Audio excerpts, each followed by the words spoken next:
Assalamualaikum warahmatullahi wabarakatuh.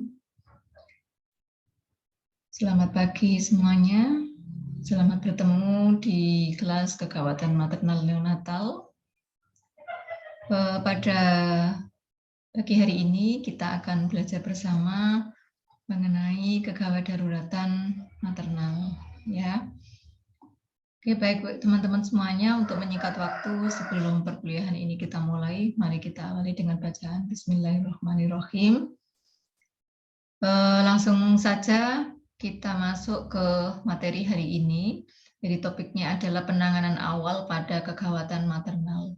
Untuk pertemuan kali ini, Bu Faiz menyampaikan dulu terkait dengan kegawat daruratan pada ibu hamil. Ya, jadi kegawat daruratan pada ibu hamil, salah satunya yang paling sering itu adalah perdarahan, termasuk juga hipertensi dan preeklamsi. Ya, jadi ini kita bahas dulu terkait dengan perdarahan antepartum.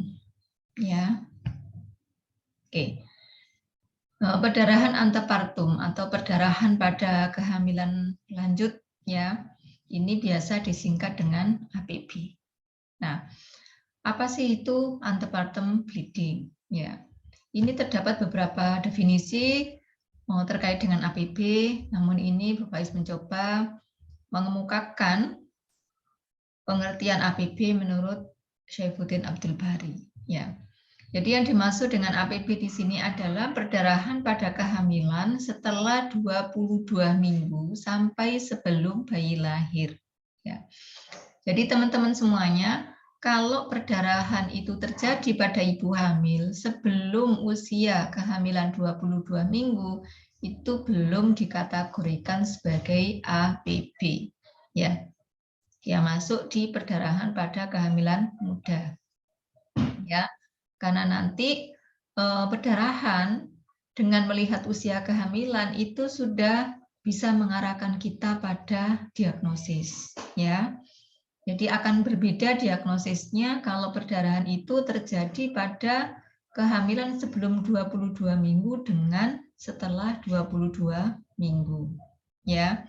Mungkin teman-teman semuanya sudah pernah belajar gitu ya, perdarahan pada kehamilan muda.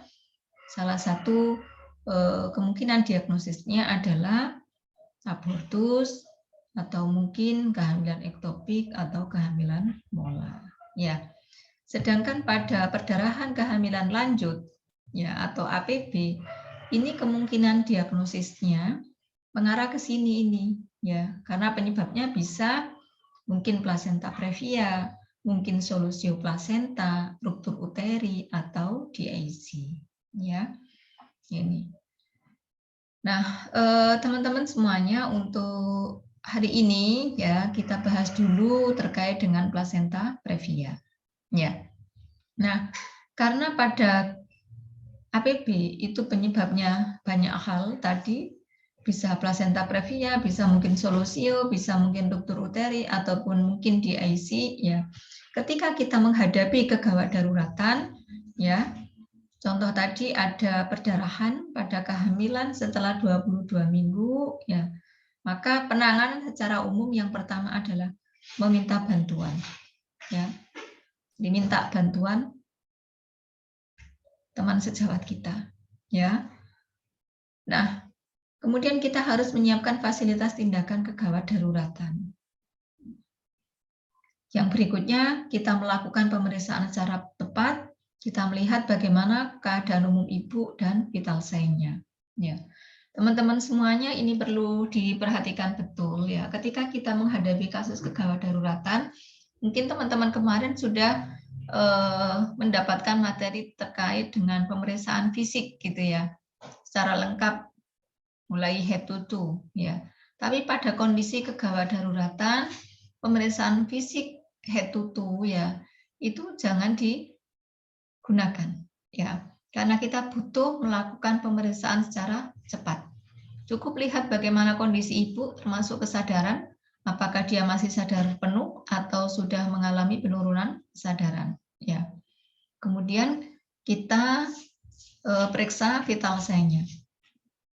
Bagaimana tekanan darahnya, kemudian nadi, ya, pernafasannya. Nah, karena dari pemeriksaan secara cepat ini, keadaan umum, kesadaran, dan vital sign, itu kita akan bisa menentukan apakah ibu ini kondisinya masih baik, atau mungkin ibu ini sudah mengalami pre-shock, atau bahkan mungkin dia sudah masuk dalam keadaan shock. Ya, di mana kalau ibu ini sudah masuk dalam keadaan shock, maka harus segera kita lakukan tindakan, ya, secara cepat dan tepat. Kalau tidak, ya jiwa ibu ini akan sangat terancam, gitu ya. Nah, kemudian kita pasang infus, kita berikan cairan intravenus, ya. Ini biasanya kita berikan cairan NaCl 0,9 atau Ringer-Lactat. Ya. Kita lakukan restorasi cairan. Ya. Kalau kita di vaskes dasar, ya, itu kan kalau kita mau menyiapkan darah itu kan nggak mungkin, ya. Bahkan di vaskes sekunder atau tersier pun restorasi darah ini tidak bisa kita berikan secara cepat karena butuh proses, ya. Harus ambil sampel darahnya, terus ambil kantong darahnya ke PMI gitu ya. Sehingga ketika ada kasus kegawat daruratan karena perdarahan, yang perlu kita berikan adalah restorasi cairan terlebih dahulu sambil menunggu darah. Ya, yang penting mempertahankan agar normovolemik gitu ya. Nah, ini teman-teman yang sangat juga perlu diperhatikan kasus ABB. Terkecuali kalau diagnosis plasenta previa itu sudah bisa disingkirkan. Ya. Nih. Nah, sekarang kita masuk ke plasenta previa. Ya, apa sih itu plasenta previa? Jadi plasenta previa itu keadaan di mana implantasi plasenta itu terletak pada atau di dekat serviks, tepatnya pada ostium uteri internum. Ya. Teman-teman mungkin masih ingat ya, di mana letak implantasi plasenta yang normal. Ya. Implantasi plasenta itu normalnya berada di korpus uteri. Ya. Berada di korpus uteri. Ya. Sehingga dia tidak menghalangi jalan lahir. Nah, ini berbeda pada kondisi plasenta previa.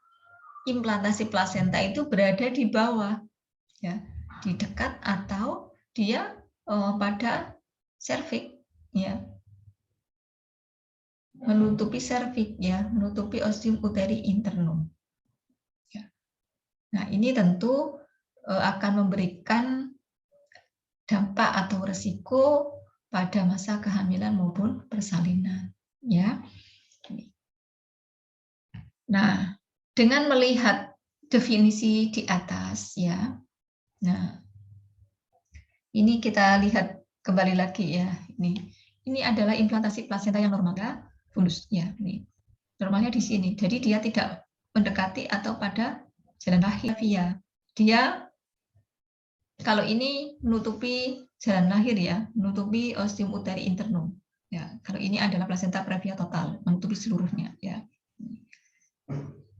Nah, berdasarkan derajatnya, plasenta previa itu dibagi menjadi 4 tingkat. Ya.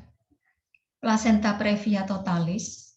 Jadi plasenta previa totalis itu apabila plasenta itu menutupi seluruh dari ostium uteri internum. Ya. Nah, kalau plasenta previa parsial, ini plasenta menutupi sebagian dari ostium uteri internum. Ya. Total itu seluruhnya, parsial itu sebagian, ya. Plasenta previa marginalis. Margin itu tepi, pinggir, ya.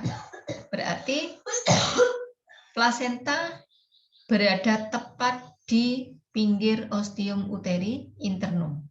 Ya. Dia tidak sampai menutupi ostium uteri, tapi tepat berada di tepi atau pinggir OUI. Yang terakhir adalah plasenta letak rendah.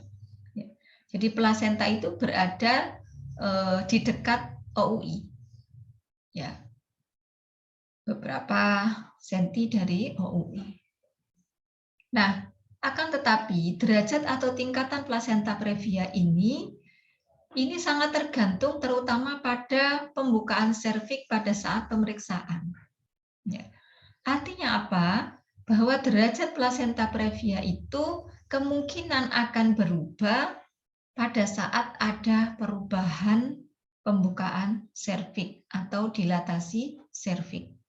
Ya. Nah, ini contoh atau gambar ya, gambar plasenta previa. Nih, ini tadi adalah yang total ya, dia menutupi seluruh ostium uteri. Kemudian ini yang parsial, menutupi sebagian. Ini marginal, dia berada tepat di tepi atau pinggir OUI. Ini yang plasenta letak rendah, ya, atau low lying placenta, ya, beberapa senti dari OUI. Nah, tadi dikatakan bahwa derajat plasenta itu terutama tergantung pada dilatasi serviks atau pembukaan serviks. Ya, contoh saja teman-teman semuanya ya ini. Mana ya? Ini coba ya, yang marginal ini. Ya. Ini ketika belum ada pembukaan serviks, dia posisinya adalah marginal. Ya, nih. Akan tetapi kalau pada saat dia pembukaan 3 atau 4 cm atau mungkin lebih ya, ini kegeser ke sini ya, maka plasenta itu akan menutupi sebagian dari OUI ya. Nih. Ini dari awalnya plasenta marginal, dia berubah menjadi plasenta previa parsial ya. Nih. Nah, sekarang apa etiologi dari plasenta previa? Ya. Secara garis besar, penyebab dari plasenta previa itu dikategorikan menjadi 2. Yang pertama adalah vaskularisasi desi-2 yang terganggu. Ya. Jadi perubahan vaskularisasi ini bisa terjadi akibat peradangan, infeksi, atau akibat adanya perubahan atrofik jaringan. Ya, jaringan desi-2. Misalnya jaringan parut ya. Nah, kemudian yang kedua adalah plasenta yang luas. Jadi plasenta itu sebenarnya dia implantasinya di korpus, tapi karena dia sangat besar, sangat luas, maka dia bisa merembet ya, bisa meluas sampai berada di dekat atau pada serviks ya. Contoh misalnya pada plasenta apa? Pada kehamilan gemeli satu plasenta misalnya ya. Nah, ini faktor risiko. Tadi secara garis besar etiologinya sudah disampaikan. Gangguan vaskularisasi pada desi-2 dan ukuran plasenta yang luas gitu ya. Sehingga ada beberapa ibu hamil yang memiliki risiko untuk terjadi plasenta previa. Yang pertama adalah multiparitas. Ya, terutama pada grande multi. Kenapa? Karena pada saat kehamilan itu tentu ada bagian desi-2 yang dipakai sebagai tempat implantasi plasenta. Nah, ketika sudah terjadi proses kelahiran, plasenta itu kemudian akan terlepas. Bekas menempelnya plasenta itu akan menimbulkan luka dan menyisakan jaringan parut. Ya, jadi ada perubahan atrofik jaringan. Sehingga pada kehamilan berikutnya cenderung plasenta itu akan memilih tempat lain yang belum pernah dipakai sebagai implantasi plasenta. Artinya apa? Bahwa plasenta itu dia memilih tempat yang nutrisinya bagus, gitu ya. Kemudian usia lebih dari 35 tahun. Kita tahu ya teman-temannya bahwa di atas usia 35 tahun itu sudah terjadi perubahan pada sistem kardiovaskuler. Ya. Kemudian riwayat pembedahan uterus, misalnya seksio sesaria atau operasi miom ya, miomektomi. Nah, ini ketika dilakukan pembedahan itu kan ada luka ya, yang kemudian meninggalkan jaringan parut ya. Riwayat plasenta previa pada kehamilan sebelumnya. Kalau pada kehamilan sebelumnya dia plasentanya sudah dibawa, ini bisa menggambarkan bahwa kondisi DESI 2 pada saat kehamilan yang lalu itu kurang bagus gitu ya, sehingga dia mencari daerah yang dibawa. Nah, kemungkinan akan berulang kembali gitu ya.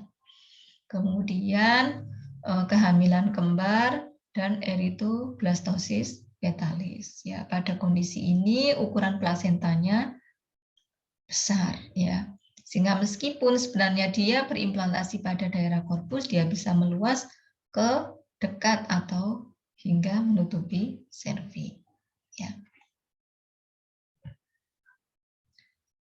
Nah, kemudian berikutnya adalah gambaran klinis ya. Gambaran klinis dari plasenta previa itu pasti ya. Yang pertama ada perdarahan. Tetapi karakteristik dari perdarahan ini ya, ini biasanya tanpa nyeri dan tanpa alasan. Artinya tanpa faktor penyebab yang jelas gitu ya. Tiba-tiba bangun tidur kemudian perdarahan gitu ya. Nah, kemudian warna darah merah terang. Karena pada kondisi plasenta previa, perdarahan itu kan dari plasenta yang berada di bawah itu tadi gitu ya. Sehingga ketika terjadi perdarahan pada plasenta tersebut, darah itu akan segera keluar melalui vagina ibu. Ya, beda dengan yang solusio plasenta.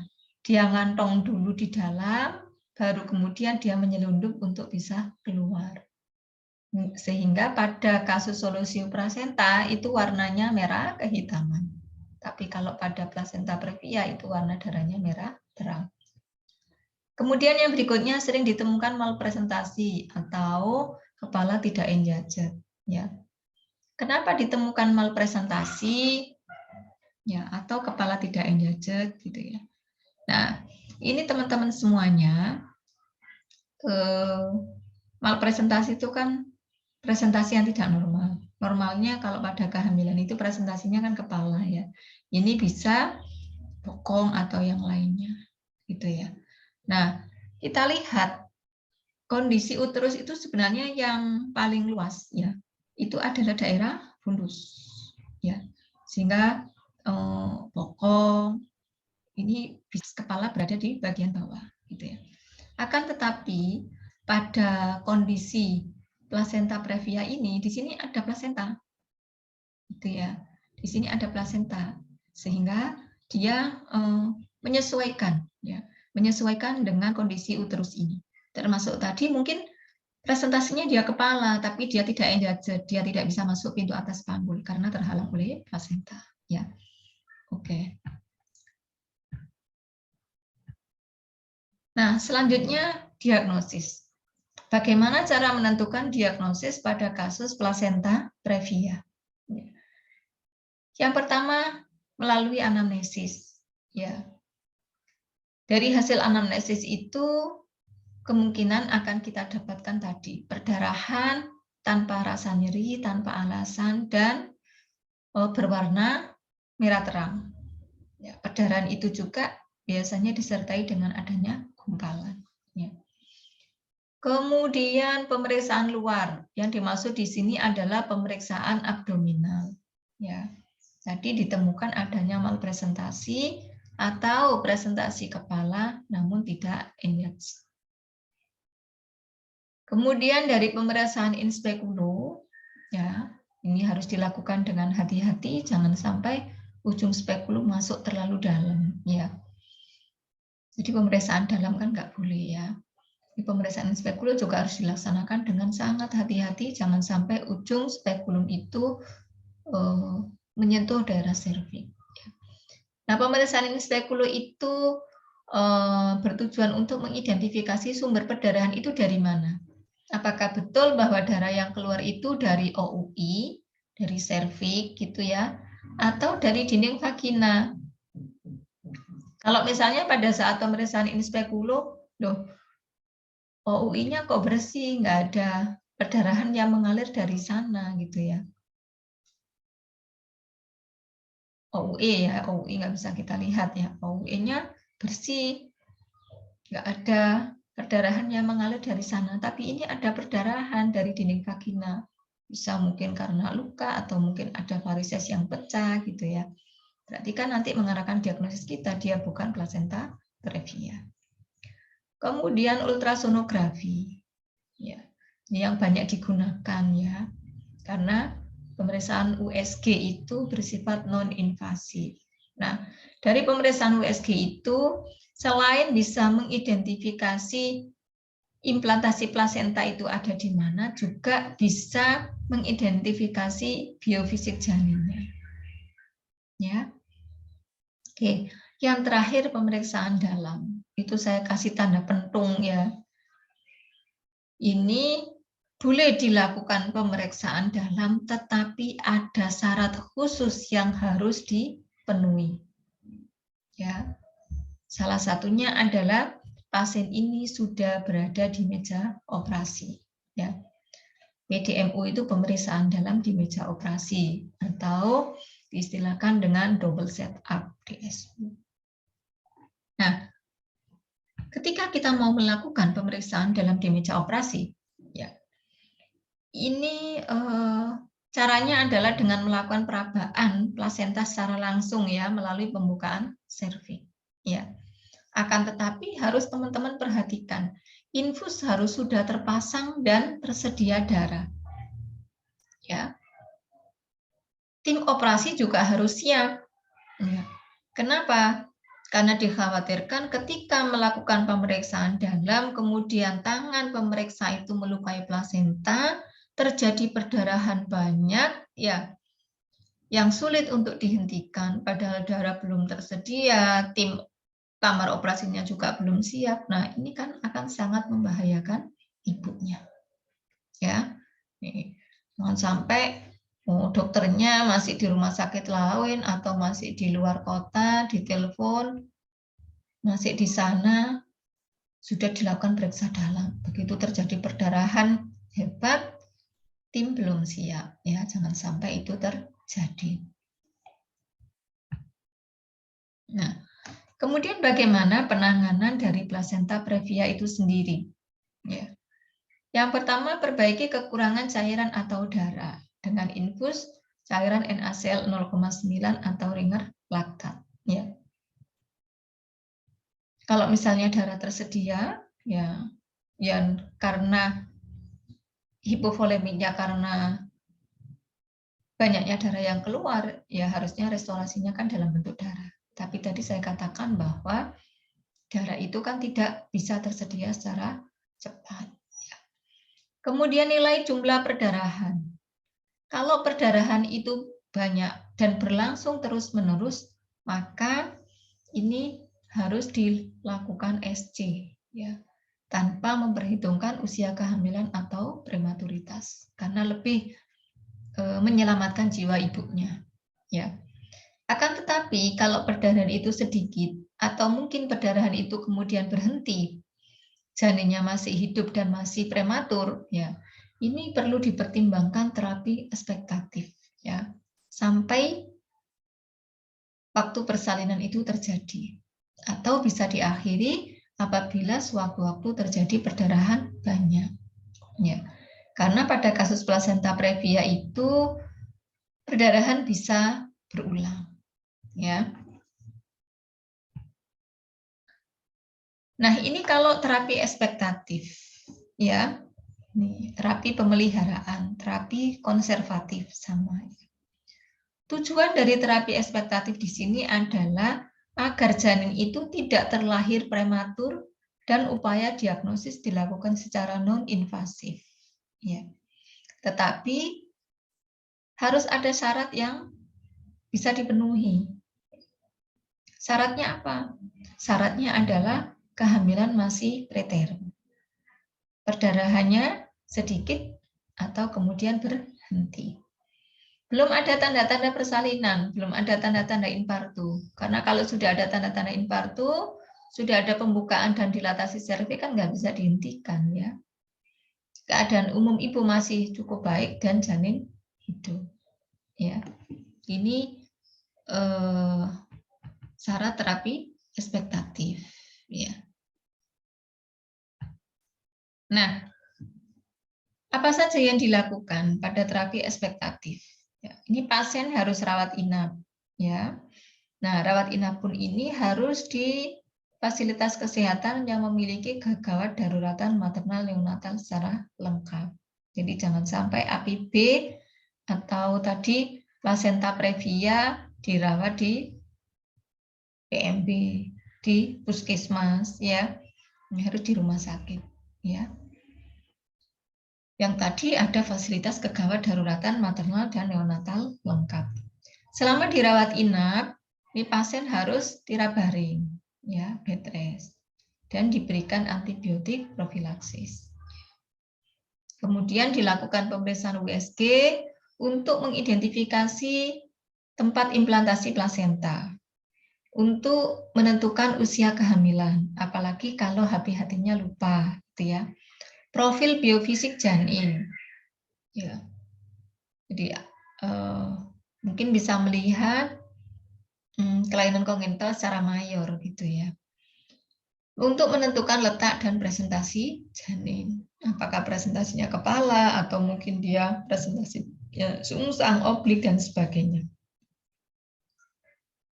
Nah, kemudian berbagi anemia. Kalau anemia ini ringan, tidak perlu transfusi, cukup pemberian feros ya. Ini biasanya diberikan 60 mg per oral selama 1 bulan. Pastikan tersedianya sarana untuk melakukan transfusi, gitu ya. Karena dikhawatirkan sewaktu-waktu bisa terjadi perdarahan banyak, ini darah harus siap. Jika perdarahan berhenti dan waktu untuk mencapai usia kehamilan cukup bulan masih lama, kehamilan aterom itu kan 37 minggu ya ke atas.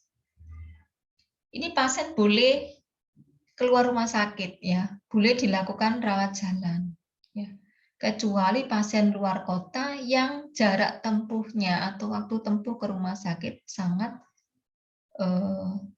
lama ya, maka disarankan untuk tidak pulang ke rumahnya.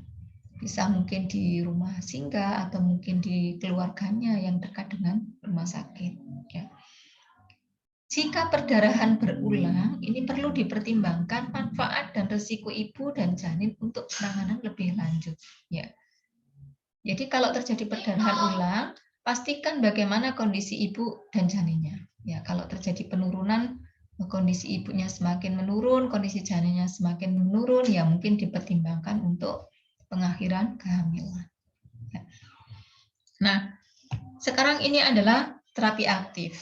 Ya, terapi aktif ini yang dimaksud adalah terminasi kehamilan. Ya, jadi kehamilan harus diakhiri, janin harus dilahirkan. Ya. Syaratnya apa? Syarat terapi aktif ini janin sudah cukup bulan, ya 37 minggu ke atas, atau sudah diketahui bahwa janin ini mati, atau mengalami anomali kelainan yang sangat berat, ya, yang kemungkinan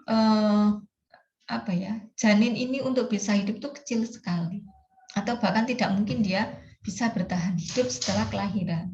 Contoh misalnya, ternyata dari hasil USG itu kelihatan ya bahwa janin ini mengalami anensepal. Nah, ini kan harus diakhiri karena pada kondisi anensepal ditunggu sampai aterem pun ya, ketika dia lahir dia tidak mampu bertahan hidup. Ya.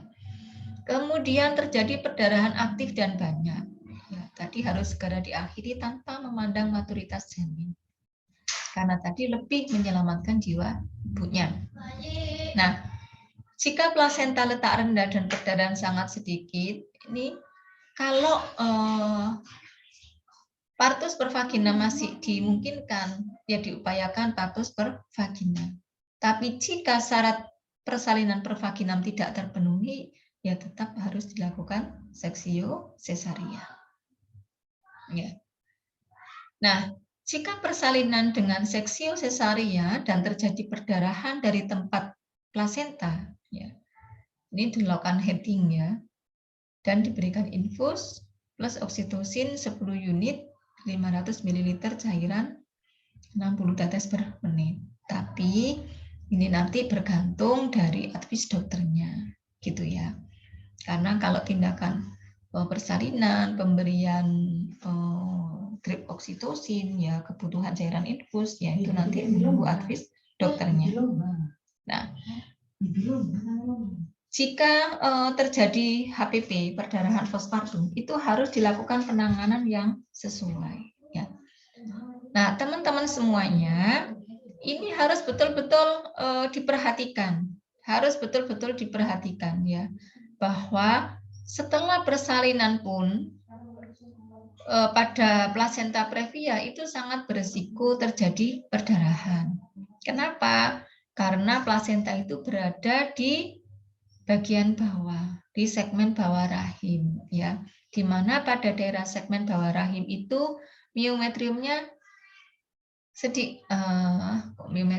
otot polosnya itu sedikit, ya, beda dengan di daerah korpus atau fundus, ya, sehingga kemampuan untuk menjepit pembuluh darah yang terbuka di bekas tempat implantasi plasenta itu kurang maksimal, ya.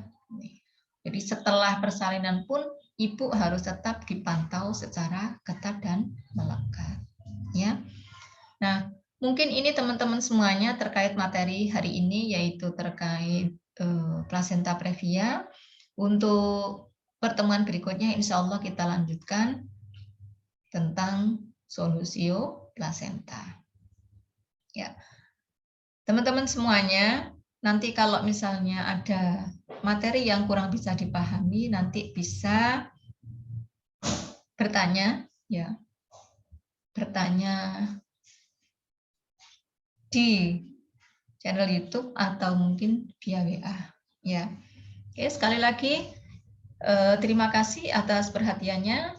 Kita akhiri pertemuan ini dengan bacaan Alhamdulillahirabbil alamin. Semoga membawa berkah dan manfaat.